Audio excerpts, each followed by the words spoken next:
السلام عليكم ورحمة الله تعالى وبركاته.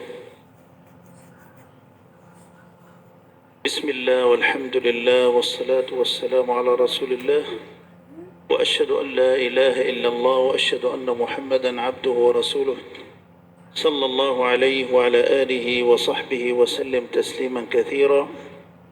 اللهم علمنا ما ينفعنا وانفعنا بما علمتنا وزدنا علما يا رب العالمين. اللهم اجعل جمعنا هذا جمعا مرحوما وتفرقنا من بعده معصوما، ولا تجعل فينا ولا من بيننا شقيا ولا محروما برحمتك يا أرحم الراحمين. أيها الإخوة أيتها الأخوات، إنه لمن دواعي سروري وابتهاجي وسعادتي أن أتكلم في هذا الجمع الكريم حقيقة، وأنا أصلي في هذا المسجد العامر بأهله ورواده، أشعر وكأنني أصلي حقيقة في بيت الله الحرام. فزاد الله تعالى هذا المسجد شرفا ورفعة ومكانة عند الله سبحانه وتعالى. Hadirin jemaah sekalian yang dirahmati Allah Subhanahu wa taala. Syekh Sameh menyampaikan bahwa beliau sangat senang sekali dengan hadir di tempat yang mulia ini, salat di Masjid Istiqlal yang rasanya itu seperti dengan perasaan beliau ketika salat di Masjidil Haram. Semoga Allah Subhanahu wa taala meninggikan derajat, memberikan berkah yang banyak yang melimpah kepada masjid kita yang kita cintai ini. أيام يا أحبابنا تفصلنا عن شهر الخيرات والبركات والرحمات، أيام قليلة تفصلنا عن شهر رمضان المبارك الذي أسأل الله تعالى أن يبلغنا وإياكم هذا الشهر الكريم ونحن في صحة وعافية وستر وحسن حال. Jemaah sekalian yang dirahmati Allah, sebentar lagi kita akan memasuki bulan suci Ramadan. Bulan yang mulia yang tentu sama-sama kita tunggu kehadirannya. Kita berdoa kepada Allah Subhanahu wa taala, semoga kita semua diberikan kesehatan untuk bisa menjemput dan hadir sampai pada bulan suci Ramadan. الإنسان المسلم عندما ينزل أو يحل بساحته ضيفا فإنه يكرم وفادة هذا الضيف، فما بالكم يا أحبابنا بضيف الله عز وجل؟ رمضان ضيف الله عز وجل يأتينا في العام مرة واحدة، فالمطلوب منا يا أحبابنا أن نحسن استقبال هذا الشهر وأن نحسن وفادة هذا الشهر. قال الله تعالى: يا أيها الذين آمنوا كتب عليكم الصيام كما كتب على الذين من قبلكم لعلكم تتقون. Sebagaimana kebiasaan kita ketika datang tamu ke rumah kita, tentu kita akan memberikan penghormatan kepadanya dengan penghormatan yang besar. Itu kalau yang datang adalah manusia. Bagaimana dengan bulan suci Ramadan? Tamu Allah yang mulia yang datang kepada kita, maka tentu sangat diharapkan kita memuliakannya. Karena bulan suci Ramadan hanya datang sekali dalam setahun. Dan di dalamnya tentu kita sama-sama mengetahui kita diperintahkan untuk berpuasa bagaimana yang ada di dalam firman Allah.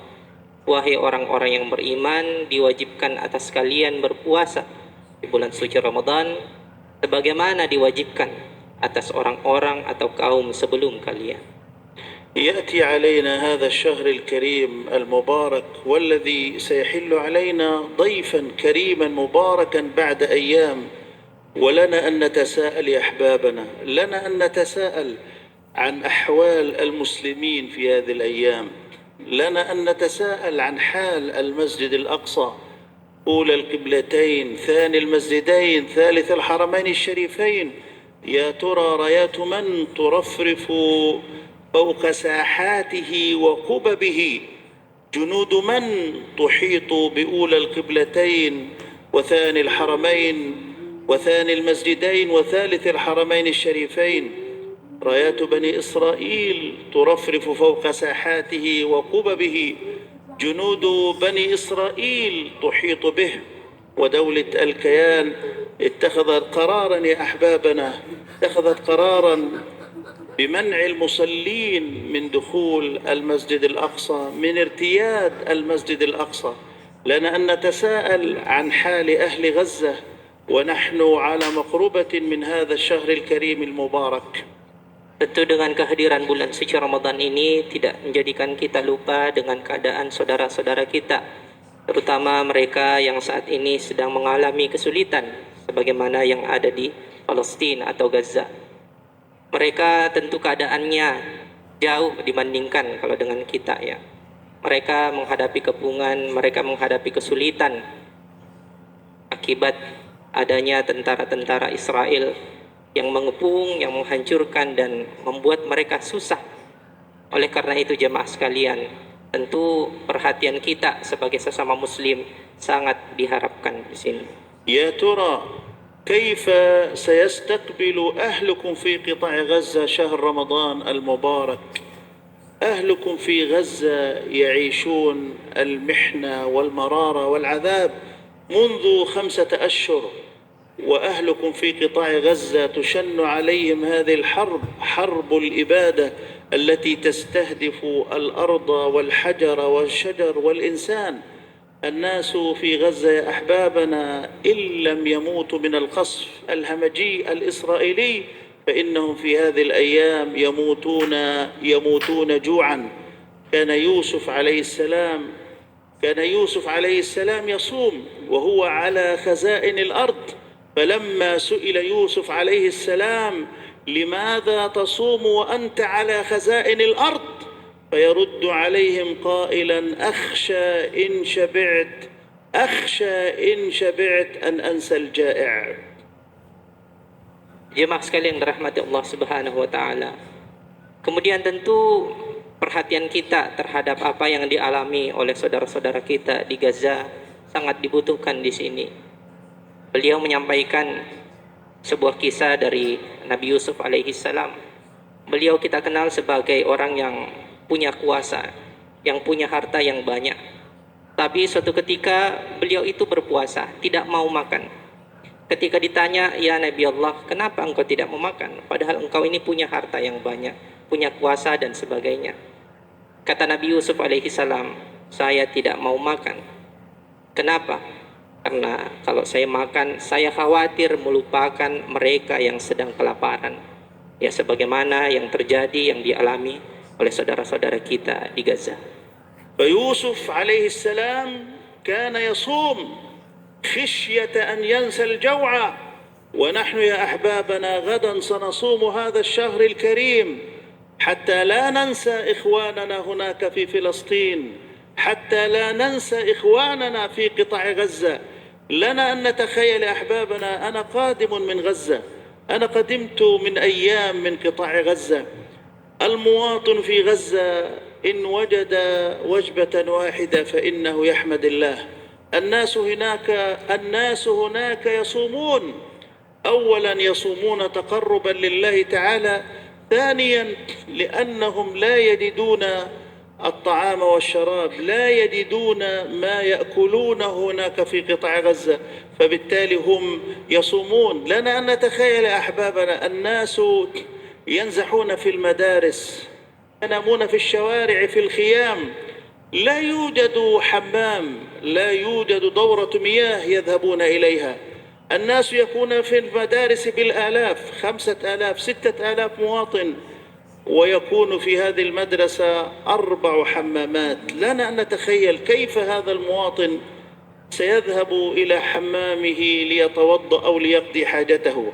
المرأة يا أحبابنا إذا ما طهرت من الحيض، إذا ما طهرت من النفاس، فإنها تبكي لأنها لا تجد مكانا تغتسل فيه، وإلى الله المشتكى.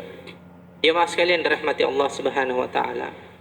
Nabiullah Yusuf melakukan puasa diantaranya adalah untuk semata-mata untuk tidak melupakan bahwa ada orang-orang yang kelaparan di sekitarnya. Oleh karena itu, saat kita berpuasa nanti, maka hendaknya Pesan moral ini juga kita tanamkan di dalam hati kita. Jemaah sekalian dirahmati Allah Subhanahu wa taala, di Gaza saat ini saudara-saudara kita tentu sebagaimana yang diberitakan, mereka mengalami kesulitan-kesulitan. Mereka kesulitan makan, kesulitan tempat tinggal, kesulitan pakaian dan sebagainya. Ketika mereka mendapatkan satu makanan meskipun itu sedikit, mereka itu sudah sangat senang memuji Allah Subhanahu wa taala. Ada banyak sekolah yang ada di sana, tapi mereka tidak bisa untuk pergi ke sana. Mereka tidak punya tempat untuk membersihkan diri. Mereka kekurangan air, kekurangan pakaian. Bahkan tadi disampaikan wanita-wanita yang sedang mengalami haid ataupun nifas itu merasa sangat menderita karena mereka tidak punya sesuatu untuk membersihkan dirinya. والمصيبة الكبرى يا أحبابنا أننا تركنا في المذبح وحدنا. إسرائيل أمريكا تقاتل عنها وتدعمها بالمال وبالسلاح، بريطانيا تدعمها بالمال وبالسلاح، فرنسا تدعمها بالمال والسلاح. نحن في غزة لا نحارب أو لا نقاتل فقط إسرائيل، إننا نقاتل حلف الناتو 17 دولة يقاتلوننا ويشنون علينا هذه الحرب المجنونة. أين العرب؟ أين العرب؟ أين المسلمين؟ أين العرب والمسلمين من مآسينا وجراحاتنا؟ أين العرب والمسلمين ونحن منذ عشرات السنين نعيش في هذا السجن الكبير؟ أين العرب والمسلمين ونحن يا أحبابنا نقتل ونذبح، تهدم البيوت فوق رؤوس المواطنين في قطاع غزة، يقتل الأطفال والنساء. لكم أن تتخيلوا العدد يا أحبابنا، قتل ما يزيد عن 30,000 شهيد حتى اليوم، ولربما يكون مثل هذا العدد تحت الأنقاض. جرح ما يزيد عن 70,000 جريح، 70,000 جريح في قطاع غزة. ونصف هؤلاء العدد، نصف هؤلاء هذا العدد يا أحبابنا قد يكونوا معوقين. أين شعارات العالم الحر؟ أين مواثيق حقوق الإنسان؟ أين مجلس الأمن؟ أين هم من مآسينا؟ أين هم من مآسينا وجراحاتنا وعذاباتنا؟ لماذا يراد لأمريكا ولماذا يراد للغرب الكافر أن يقف مع إسرائيل ولا يراد للعرب ولا يراد للعرب ولا يراد للمسلمين أن يقفوا مع قضية المسلمين الأولى، أن يقفوا مع قضية فلسطين؟ فلسطين يا أحبابنا هي القضية المركزية للأمة العربية والإسلامية. فلماذا تخلى عنا العرب؟ لماذا تخلى عنا المسلمين؟ لماذا تركونا في المذبح وحدنا منذ 5 أشهر؟ أين المسلمين من قول الله تعالى وإن استنصروكم في الدين فعليكم النصر؟ أين المسلمين من قول النبي صلى الله عليه وسلم انصر أخاك ظالما أو مظلوما؟ أين المسلمين من قول النبي صلى الله عليه وسلم مثل المؤمنين في توادهم وتراحمهم وتعاطفهم كمثل الجسد الواحد إذا ما اشتكى منه عضو تداعى له سائر الجسد بالسهر والحمى. Jemaah sekalian rahmati Allah Subhanahu wa taala. Yang dialami, yang dihadapi oleh saudara-saudara kita di Palestina pada dasarnya bukan hanya sebuah negara atau satu negara, tetapi itu merupakan gabungan dari beberapa negara yang membantu Israel untuk membuat warga Palestina menderita. Oleh karena itu, Syekh mengajak kita semua kepada seluruh umat Islam untuk sedikit menyisihkan tenaga dan apa yang dimiliki untuk membantu saudara-saudara kita yang berada di Palestina. Bukankah jumlah muslimin itu banyak sekali? Di mana mereka semua? Orang-orang di Palestina, orang-orang di Gaza menunggu bantuan dan kebaikan dari kita semua agar apa yang mereka alami, agar beban yang mereka tanggung itu bisa menjadi ringan. Bukankah kita sama-sama tahu di dalam Al-Quran, di dalam hadis Nabi menjelaskan bahwa umat Islam itu bagaikan satu tubuh, yang dimana jika satu anggota tubuh itu merasakan sakit, maka seharusnya anggota tubuh yang lain turut pula merasakannya. Oleh karena itu sekali lagi, peran umat Islam dimanapun berada itu sangat dibutuhkan.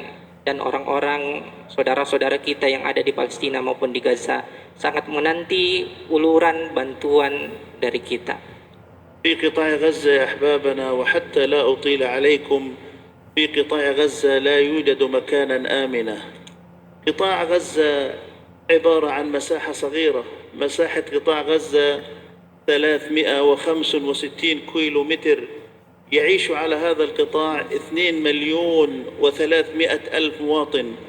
قطاع غزة عبارة عن 5 محافظات: الشمال وغزة والوسطى وخانونس ورفح. الناس كلهم الآن في رفح، ما يزيد عن 1.5 مليون مواطن في رفح، والعدو الصهيوني يهدد باجتياح رفح. إذا ما اجتاح هذا العدو الصهيوني رفح معنى ذلك أننا أمام مجازر وكوارث. لا مكان آمن في رفح. يوم أمس ذهب المواطنون يا أحبابنا لينتظروا بعض المساعدات الإنسانية على شارع الرشيد، شارع البحر عندنا في قطاع غزة في مدينة غزة، فإذا بالعدو الصهيوني يضرب هؤلاء المواطنين. استشهد في لحظات يوم أمس 110 من الشهداء، وعندنا كذلك 600 جريح خلال دقائق وثواني. فهؤلاء يا أحبابنا لمن يرفعون مآسيهم؟ لمن يرفعون جراحاتهم؟ Jemaah sekalian rahmati Allah, jadi wilayah Gaza itu tidak begitu luas, ya, hanya beberapa saja ukurannya. Dan saudara-saudara kita di sana itu kesana kemari mencari bantuan. Begitu ada bantuan yang datang, mereka akan berbondong-bondong menuju ke sana. Namun ketika mereka datang ke sana, boleh jadi ada tentara Israel yang menunggu. Dan ketika itu pula tentara Israel ini menghabisi siapapun yang mendekat di area itu, sehingga ada ratusan saudara-saudara kita umat Islam yang kemudian syahid dalam peristiwa seperti itu. Inilah mungkin yang beliau coba untuk sampaikan kepada kita semua, bahwa apa yang terjadi, apa yang dialami oleh saudara-saudara kita di Gaza adalah merupakan bagian dari kita sendiri. Jika mereka menderita, jika mereka butuh bantuan, tentu itu harusnya mengusik kita semua. وأنا أريد أن أقول كلمة في حق هذا الشعب الأندونيسي. أنا كم زرت من بلدان يا أحبابنا، زرت بلدان عديدة، فلم أجد مواطنا أطيب من هذا المواطن الأندونيسي. المواطن الأندونيسي مواطنا طيبا كريما شهما. فالتعويل عليكم يا أحبابنا تعويل كبير. أنتم تعداد سكانكم يزيد عن 270 مليون، فالأمة في انتظاركم. والله يا أحبابنا نهضة أندونيسيا نهضة للعالم العربي والإسلامي. لذلك الغرب الكافر يستهدف هذا البلد، يستهدف شباب هذا البلد، يستهدف شابات هذا البلد. إنه يريد أن يفسد شباب هذا البلد، يريد أن يفسد شابات هذا البلد من خلال الحشيش والمخدرات، ومن خلال اختلاط الرجال بالنساء. يريدون أن يفسدوا هذا الجيل. لماذا يا أحبابنا؟ لأن أندونيسيا بشعبها وحكومتها تشكل خطرا حقيقا عليهم. فالمطلوب منكم يا أحبابنا أن تقفوا مع إخوانكم في فلسطين. لكم أن تتخيلوا يا أحبابنا أن أندونيسيا بنت لنا مشفى هناك. بنيت مشفى في الشمال اسمها المستشفى الأندونيسي، كلفت ما يزيد عن 4 مليون دولار. بنيت هذه المشفى من أيدي المواطنين البسطاء الفقراء المساكين. فنحن نعول عليكم كثيرا بعد الله تعالى أن تنصروا هذه القضية، أن تقفوا مع إخوانكم في فلسطين. لنا أن نتخيل أحبابنا تعداد اليهود على مستوى العالم لا يزيد عن 15 مليون. لو أن كل مواطن أندونيسيا حمل جردلا من الماء وأراقه على دولة الكيان لغرقوا. فنحن بانتظاركم يا أحبابنا، نحن بانتظار نهضتكم، نحن بانتظار وقفتكم، نحن بانتظار نصرتكم لقضايا أمتكم وشعوبكم العربية والإسلامية. وعلى رأس هذه القضايا وأم القضايا قضية شعب فلسطين ونصرة هذا الشعب المظلوم. Jemaah sekalian dirahmati Allah Subhanahu wa taala. Indonesia merupakan negara dengan penduduk muslim yang terbesar di dunia. Dan selama ini Indonesia telah banyak membantu mendukung rakyat di Palestina secara umum dan di Gaza secara khusus. Salah satunya adalah dengan pendirian rumah sakit yang tentu itu memakan biaya yang sangat besar. Oleh karena itu, rakyat atau masyarakat di Gaza masih sangat membutuhkan bantuan dan uluran tangan dari saudara-saudaranya di negara Indonesia yang tercinta ini. Oleh karena itu, jamaah sekalian, jika satu orang saja masing-masing dari kita itu mau menyisihkan sedikit apa yang dimilikinya untuk saudara-saudara kita yang ada di Gaza, tentu itu akan sangat membantu dan mereka terus menanti uluran dan bantuan dari kita. Kenapa? Karena Indonesia adalah salah satu negara yang sangat diandalkan, yang sangat ditunggu-tunggu bantuannya oleh saudara-saudara kita yang ada di Palestina. ولتعلموا يا أحبابنا أن فريضة الوقت وجهاد المال أن تقفوا مع إخوانكم في فلسطين. إخوانكم في فلسطين جوعى لا طعام عندهم، عراه لا كسوة لديهم، يفترشون الأرض ويلتحفون السماء. فلا تبخلوا في نصرة إخوانكم بأموالكم بجهادكم بعتادكم. قال الله تعالى: ها أنتم هؤلاء تدعون لتنفقوا في سبيل الله فمنكم من يبخل ومن يبخل فإنما يبخل على نفسه. أسأل الله سبحانه وتعالى أن يتقبل منا ومنكم صالح الأعمال. وآخر دعوانا أن الحمد لله رب العالمين، وصلى اللهم على سيدنا محمد وعلى آله وصحبه وسلم تسليما كثيرا. وأشكركم يا أحبابنا على حسن استماعكم، وأشكر الإمام الأكبر وأشكر الإخوة في إدارة هذا المسجد على إعطاء هذه الفرصة للتحدث معكم وإليكم وللالتقاء بكم، وكل عام وأنتم بألف خير. Baik jamaah sekalian yang dirahmati Allah Subhanahu wa taala, tentu kita sudah sama-sama mendengarkan pemaparan dari Syekh Sameh Kamil Ahmad yang telah menggambarkan bagaimana peristiwa, bagaimana yang dialami oleh saudara-saudara kita di Palestina. Kita sama-sama mendoakan apa yang terjadi, apa yang dialami oleh saudara-saudara kita itu cepat berakhir ya. Dan tentu sebagai sesama muslim kita terus saling membantu ya, saling mendoakan ya, seberapapun yang kita miliki, sekecil apapun bantuan itu tentu akan sangat berarti bagi saudara-saudara kita yang ada di Palestina. Demikian apa yang kami sampaikan. Taqabbalallahu minna wa minkum kullu am wa antum bikhair. Assalamualaikum warahmatullahi wabarakatuh.